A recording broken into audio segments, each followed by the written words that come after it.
ख्वातीन हज़रात, professor Azizur Rahman एक और useful video के साथ आज हाज़िर हुआ हूँ। आज एक ऐसी बीमारी का जिक्र करने जा रहा हूँ जिसका उर्दू में या पंजाबी में कोई नाम नहीं है।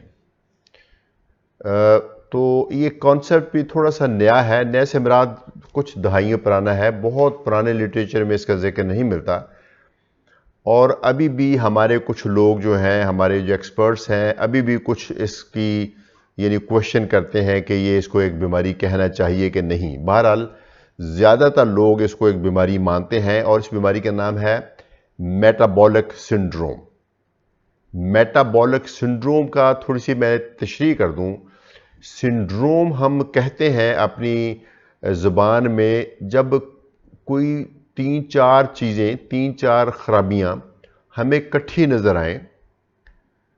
कई दफ़ा उनके बीच में कोई लिंक जो होता वो नज़र नहीं आता कि क्यों वो इकट्ठी हैं, लेकिन वो 3 4 5 कुछ चीज़ें, कोई लेबॉरेटरी एबनॉर्मलिटीज़ या कोई चीज़ें इकट्ठी हो जाएं सेहत के हवाले से, तो उसको हम सिंड्रोम बोलते हैं।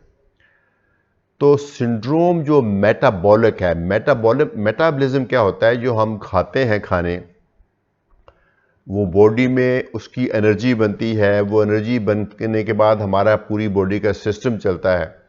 तो ये मेटाबॉलिज्म है। बहुत इसकी ज़्यादा तफसील है, लेकिन एक आम सलीह ज़ुबान में जो हम खुराक खाते हैं, वो फिर हम जो ब्रीद करते हैं, ऑक्सीजन लेते हैं और पानी पीते हैं, ये चीज़ें मिलके बॉडी के अंदर एनर्जी पैदा होती है, बॉडी में हीट पैदा होती है, जिससे हमारा जिस्म गर्म रहता है, हमारे जिस्म का सारा निज़ाम चलता है। तो ये मेटाबॉलिज्म है। तो मेटाबॉलिक सिंड्रोम एक ऐसी बीमारी है जिसमें मल्टीपल चीज़ें मेटाबॉलिज्म के ख़राब होने की वजह से इकट्ठी जमा हो जाती हैं। वो क्या चीज़ें हैं? वो 5 चीज़ें हैं, और 5 चीज़ें में से कोई भी 3 इकट्ठी हो जाए तो हम कहते हैं कि फ़लाँ बंदे को मेटाबॉलिक सिंड्रोम है। और ये जानना क्यों है कि मेटाबॉलिक सिंड्रोम है, ये मैं बाद में बताता हूँ। अच्छा, अब ये है कि इसकी टेक्निकल क्या डेफिनेशन है। सबसे इंपॉर्टेंट कॉन्सेप्ट जो है इसका, सबसे इंपॉर्टेंट जो कंपोनेंट है, वो तो है आपकी वेस्ट लाइन। लेकिन प्लीज़ नोट कीजिए कि जो आपकी टेलर वेस्ट लाइन है ना, जहाँ जो आपका ट्राउज़र्स का साइज़ है, जो आप मेल हैं या फीमेल हैं, जो आपकी ट्राउज़र्स है जहाँ पहनते हैं, जीन्स पहनते हैं या ट्राउज़र्स पहनते हैं, वो टिपिकली आपकी वेस्ट लाइन से काफ़ी छोटी होती है, चूँकि वो हम काफ़ी नीचे पहनते हैं और कस के पहनते हैं। जो मेडिकल सेंस में वेस्ट लाइन है वो ये है कि आप बिल्कुल रिलैक्स होकर खड़े हों और आपकी नेवल लेवल के ऊपर, ये जो धुनी है इसके लेवल पे, जिस तरह से आप नेचुरल तरीके से खड़े हो, ऐसे खड़े होना। ऐसे नहीं कि मैयर करते वक्त आप पेट पूरा खींच लें, ऐसे नहीं, बिल्कुल रिलैक्स तरीके से खड़े, ना पेट को बाहर निकालना है ना खींचना है।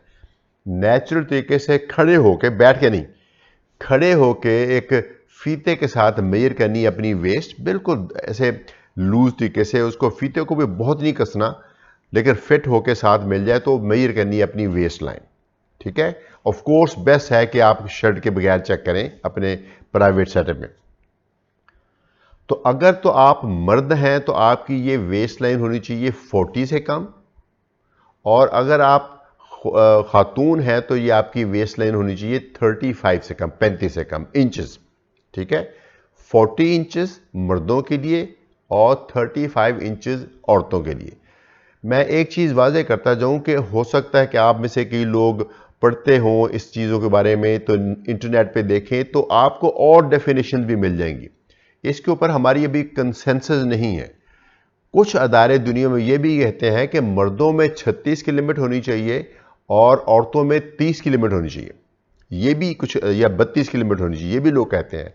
फिर कुछ दुनिया के इदारे ये भी कहते हैं कि अमेरिकन के लिए या यूरोपियंस के लिए और कट पॉइंट है, जो एशियंस हैं, जो हम लोग हैं, हमारे लिए और कट पॉइंट है, हमारे लिए और भी स्ट्रिक्ट है। यानी अगर 40 किसी गोरे के लिए सही है तो हमारे लिए वो ज़्यादा है। इस तरह की हमारी वो जीन्स में कुछ मसला है। बहरहाल आप मेरे ख्याल में जो रिलेटिवली इजी फिगर्स हैं, जो थोड़ी सी रिलैक्स भी हैं, वो है 40 इंचेस मर्दों में, 35 इंचेस औरतों में। इससे कम होनी चाहिए वेस्ट लाइन जब आप रिलैक्स तरीके से खड़े होकर मेजर करें। दूसरी बात मैं ये वजह कर दूं कि इसका ताल्लुक आपकी हाइट से, जो उम्र से नहीं है। आप 18 साल के हैं या 50 साल के हैं या 70 साल के हैं, यही फिगर अप्लाई होगी। आपका कद 5 फुट है, 5.5 फुट है, 6 फुट है, 6.5 फुट है, यही फिगर अप्लाई होगी। यानी इसीलिए ये कॉन्सेप्ट पॉपुलर हो गया कि इसमें सिर्फ आपने वेस्ट लाइन मेजर करनी और कोई तरद्दुद नहीं है। तो एक तो ये कंपोनेंट, सबसे इंपॉर्टेंट कंपोनेंट तो ये है। उसके अलावा जो 4 और कंपोनेंट वो ये है कि अगर आपकी खाली मैदा वाली शुगर, अगर आप 8 घंटे फाका करने के बाद जो खाली मैदा वाली शुगर 100 मिलीग्राम या उससे ज़्यादा है, प्लीज़ नोट कीजिए कि ये 100 मिलीग्राम या उससे ज़्यादा अभी डायबिटीज़ नहीं है, ये अभी प्री डायबिटीज़ है, लेकिन मेटाबॉलिक सिंड्रोम का जो एक कंपोनेंट है वो इससे पूरा हो जाता है अगर आपकी 100 से ज़्यादा है। ऑब्वियसली अगर 126 से ज़्यादा फिर तो डायबिटीज़ होगी, तो इसका मतलब है 100 और 126 के बीच में फास्टिंग शुगर है, तो ये दूसरा कंपोनेंट है मेटाबॉलिक सिंड्रोम का। तीसरा कंपोनेंट है आपका ब्लड प्रेशर। आपका बिल्कुल एक रिलैक्स तरीके से ब्लड प्रेशर लिया जाए जब आप बैठे हों, 2, 4, 5 मिनट से बैठे हों, कोई चाय कॉफ़ी ना पी हो, कोई ज़हनी तनाव ना हो, कोई खाना वाना भी रिसेंटली ना खाया हो, और प्रॉपर तरीके से एक इंस्ट्रूमेंट से आपका बीपी चेक किया जाए, आर्म अपना बाजू ऊपर करके, कपड़ा ऊपर करके, एक कैलिब्रेटेड इंस्ट्रूमेंट के साथ। अगर आपका वो ब्लड प्रेशर 130 और 85 से ज़्यादा है, यहाँ भी ये पॉइंट नोट करने वाला है कि 130 और 85 से ज़्यादा ब्लड प्रेशर को हम हाई ब्लड प्रेशर का मर्ज नहीं कहते, वो 140 और 90 की फिगर है। यानी अभी ब्लड प्रेशर आपका थोड़ा सा नॉर्मल रेंज के अपर एंड की तरफ गया है, लेकिन अभी हाई नहीं हुआ। जब 140-90 से ज़्यादा हो जाएगा फिर आपको कहा जाएगा हाइपरटेंसिव, यानी ब्लड प्रेशर का मर्ज। लेकिन अभी 130 और 85 से ज़्यादा हुआ है, 140 और 90 से कम है, ये आपका जो मेटाबॉलिक सिंड्रोम का एक कंपोनेंट वो पूरा हो गया। अच्छा, तीसरा है आपका जो एक ब्लड टेस्ट होता है ट्राइग्लिसराइड्स।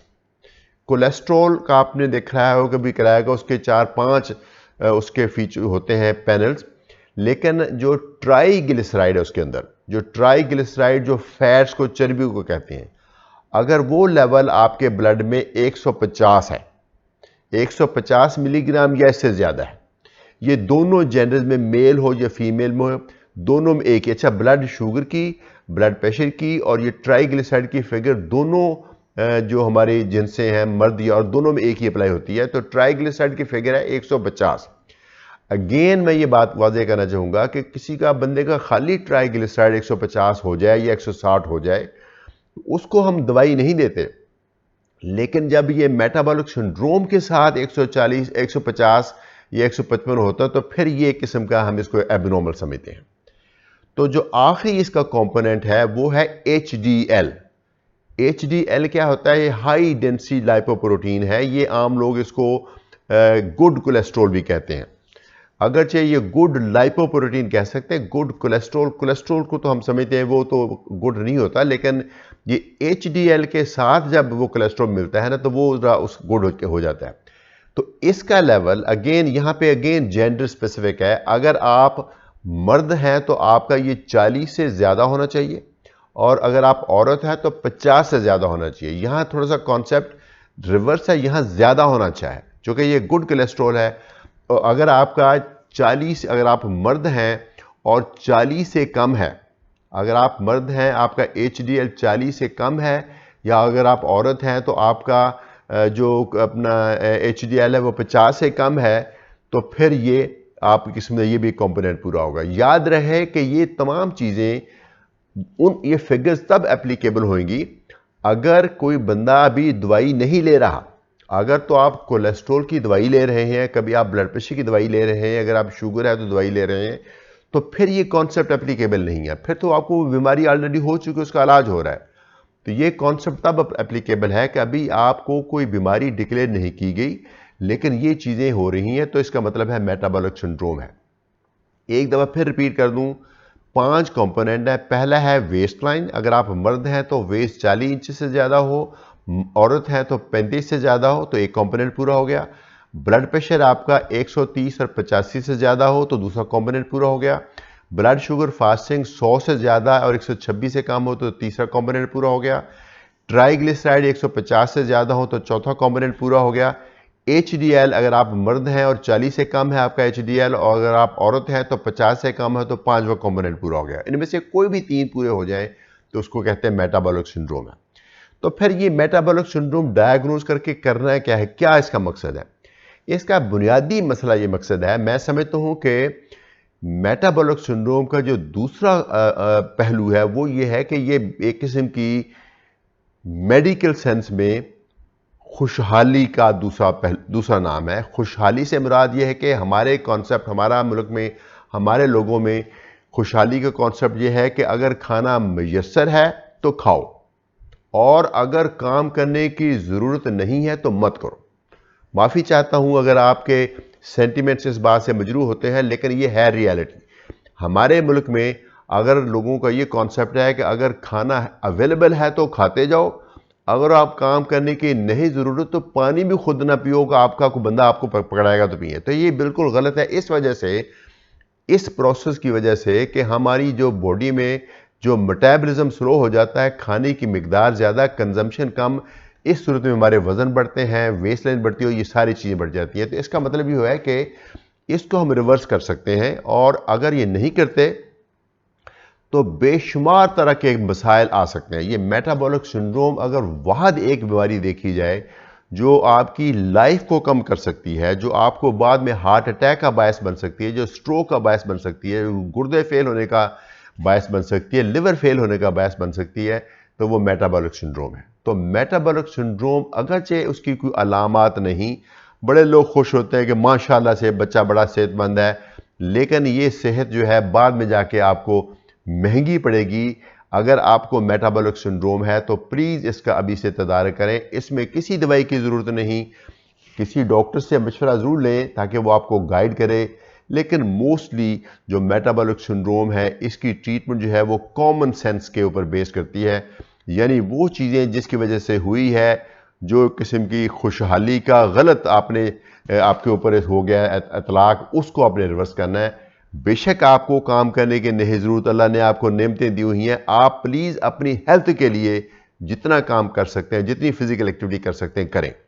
अगर आपके काम काज में चलने की, फ़िज़िकल एक्टिविटी की गुंजाइश है तो वो करें, अदरवाइज़ वॉक करें, कोई गेम करें, कोई एक्सरसाइज करें, और खाने में मियाना रवि करें। दुनिया की तमाम नेमतें एंजॉय करें जो अल्लाह ताला ने पैदा की हैं, लेकिन पेट भरने से पहले, काफ़ी पहले अपना हाथ खींचें। तमाम चीज़ें खा सकते हैं, मेटाबॉलिक सिंड्रोम में कोई भी दुनिया की चीज़ एब्सोल्युटली मना नहीं है, लेकिन प्लीज़ मिकदार कम रखें, और इसको मुस्तकिल बेसिस पे करें। और फिर दूसरा इसका बहुत पहलू अच्छा है कि ये आमतौर पे हमारे खाने पीने की आदत और जो एक्सरसाइज की आदत, ये फैमिलीज़ में ट्रेंड रन करते हैं। अगर घर के एक फ़र्द को मेटाबॉलिक सिंड्रोम हुई है तो बेस्ट ये है कि पूरा घराना नए तर्ज ज़िंदगी इख्तियार करे कि ताकि बाकी लोगों को ये मेटाबॉलिक सिंड्रोम ना हो। मेटाबॉलिक सिंड्रोम भले से उसकी कोई अलामात नहीं, लेकिन फ्यूचर में जाके ये बहुत बड़ा मसला बन सकती है आपके लिए।